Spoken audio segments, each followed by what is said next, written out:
शराब घोटाले में माननीय मुख्यमंत्री अरविंद केजरीवाल जी की बहुत अहम भूमिका थी और व्यक्तिगत तरह पर पार्टी के सरगना होने के कारण भी उनकी भूमिका थी। यहां तक कि खुद आम आदमी पार्टी के कैंडिडेट का भी ये कहना था और भी अन्य सबूत देखने के बाद उन्होंने ये कहा दिल्ली हाई कोर्ट ने कि माननीय मुख्यमंत्री अरविंद केजरीवाल जी की बहुत अहम भूमिका लिकर स्कैम में यानी शराब घोटाले में रही है कि जो गिरफ्तारी हुई है माननीय मुख्यमंत्री अरविंद केजरीवाल जी की वो बिल्कुल इल्लीगल नहीं है, वो कानूनी तौर पर 100% सही है। जी आज जो याचिका लगी थी वो केजरीवाल जी की जमानत के लिए नहीं लगी थी, वो इसलिए लगी थी क्योंकि केजरीवाल जी ये कह रहे थे कि उनकी गिरफ्तारी अवैध है। लेकिन आज जो जजमेंट आई है उससे ऑनरेबल दिल्ली हाई कोर्ट ने दो बातें बिल्कुल स्पष्ट कर दी। पहली, शराब घोटाले में माननीय मुख्यमंत्री अरविंद केजरीवाल जी की बहुत अहम भूमिका थी और व्यक्तिगत तरह पर पार्टी के सरगना होने के कारण भी उनकी भूमिका थी।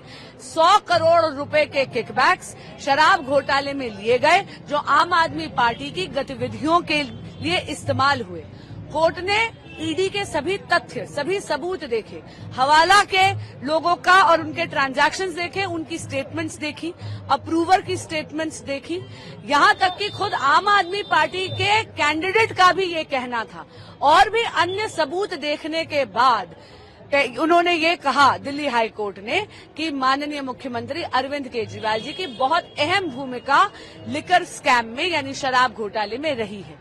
दूसरी बात, हाई कोर्ट ने ये भी स्पष्ट कर दिया है कि जो गिरफ्तारी हुई है माननीय मुख्यमंत्री अरविंद केजरीवाल जी की वो बिल्कुल इल्लीगल नहीं है, वो कानूनी तौर पर 100% सही है। इसके बाद मुझे लगता है कि माननीय मुख्यमंत्री अरविंद केजरीवाल जी को नैतिकता के आधार पर इस्तीफा दे देना चाहिए। माननीय उच्च न्यायालय ने श्री केजरीवाल के संदर्भ में जो निर्णय दिया है उससे तथ्यों के कठोर धरातल पर आम आदमी पार्टी का अहंकार चकनाचूर हो गया है। स्वघोषित कट्टर ईमानदार का किरदार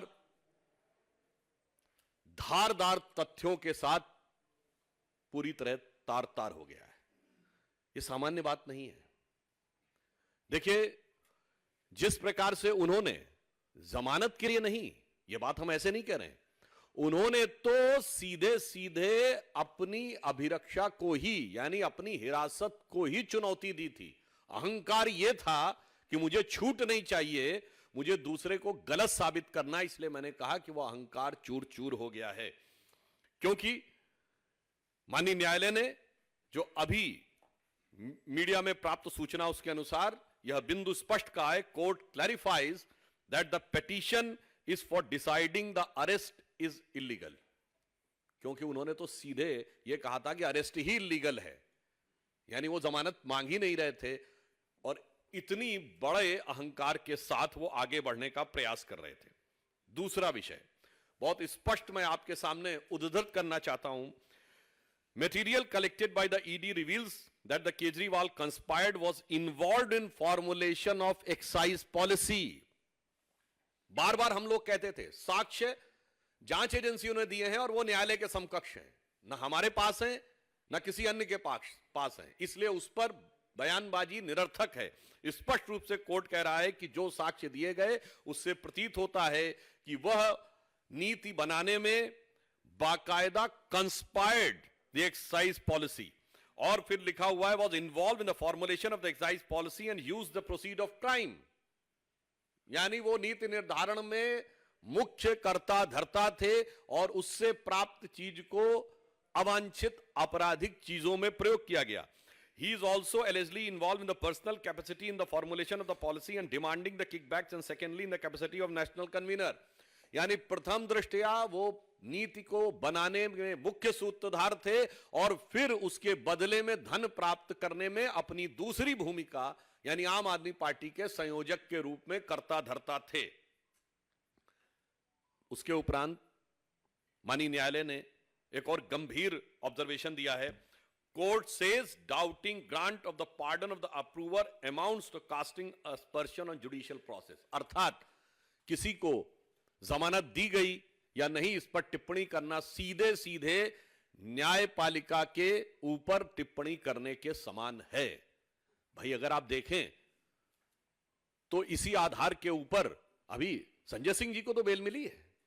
आप इस ढंग से राजनीतिक आधार के ऊपर कोर्ट के निर्णयों के ऊपर समीक्षा, आक्षेप और कटाक्ष नहीं कर सकते। इसके आगे और स्पष्ट रूप से कहा गया है, who gives ticket for contesting election and who purchases electoral bond is not the concern of the court. यह बहुत महत्वपूर्ण प्रेक्षण है, is a very significant observation by the high court कि किसको टिकट दिया गया, किसने इलेक्टोरल बॉन्ड लिया, इस विषय का कोर्ट की प्रोसीडिंग से कोई लेना देना नहीं है। अर्थात जो एक कानूनी विषय को वह राजनीतिक विषय बताने का प्रयास कर रहे थे, that was cleverly when he was trying to put a cover of technicality on their hidden motive of politicality, which has been totally discarded by the court.